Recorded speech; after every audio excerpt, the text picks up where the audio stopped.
Buhat na siya. O yan. Go. Sheng!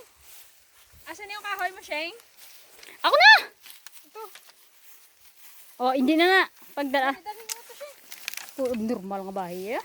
Ate, may video tala ko niya. Tapos sige na kambalan ko. Di abnormal yan, ha? Isa lang. Baligkunta lang na karon. Wow. Look. Di.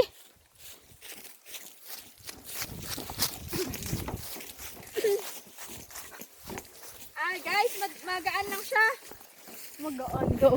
Sheng, pabatanga. Ano mo, Sheng, pabatanga. Naniaman nga hindi magkurog-kurog. Ate, mapundo na lang. Magaan lang siya kasi ano, inang tuyong-tuyo yung ano, tuyong-tuyo naman yung kahoy, kaya magaan lang, guys. Magaan daw. lang. Magaan pero Kasi bukas ng umaga, magkakatay na yung alaga ko. Bebenta namin yung karne. Ngayon medyo mahal na ngayon yung karne ng baboy kaya dati 150 lang per kilo.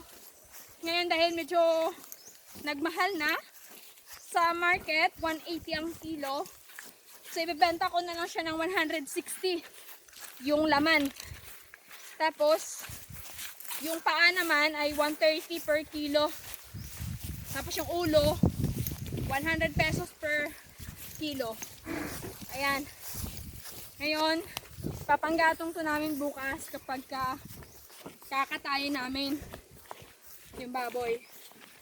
Ayan. Ayusin mo naman, Sheng. I'm sorry. Ayan. Hindi ka ba napapagod? No, hindi. Sanay, basta yung taong sanay sa hirap, hindi napapagod. Kasi sanay ka na eh. Sabi nga sa Biblia, ang pagsasanay ng katawan, sa pagsasanay ng katawan, may kaunting pakinabang. Kaya, parang nag-exercise ka lang na no pain, no gain nga ikang nga nila. No pain, no gain. Ayun. Ayan, Ching, videohan mo naman yung truck, Ching, oh. Ano nagtatapos ko, bosan? Ano nagtatapos? Videohan mo, Ching. Hindi na. Matambal ka man lang ay. Bakit mo haragin sa gano'n sila oh? May nakulog mo ako. Gakarga na sila. Hindi ako.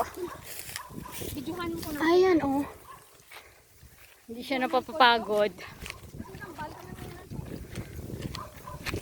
Caring carry kahit malayo.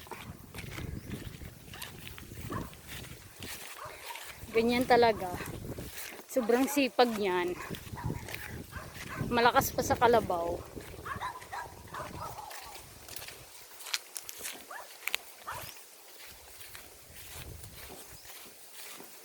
Oh. Malapit na. Dito na sa bahay. Malapit na. Ayan.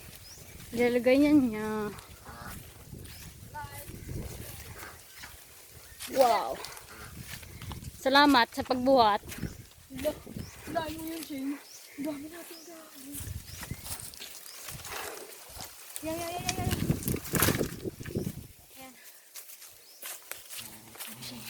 Thank you, Shane.